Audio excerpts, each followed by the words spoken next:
మచ్చలున్న చంద్రుడైనా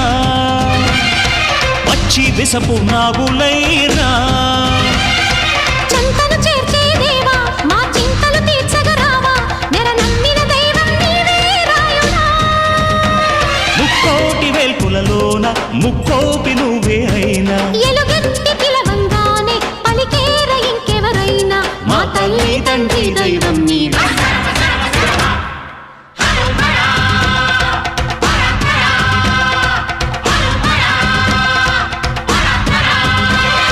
ఢమ ఢమ ఢమ ఢమ గుండ ఢమరుకంలో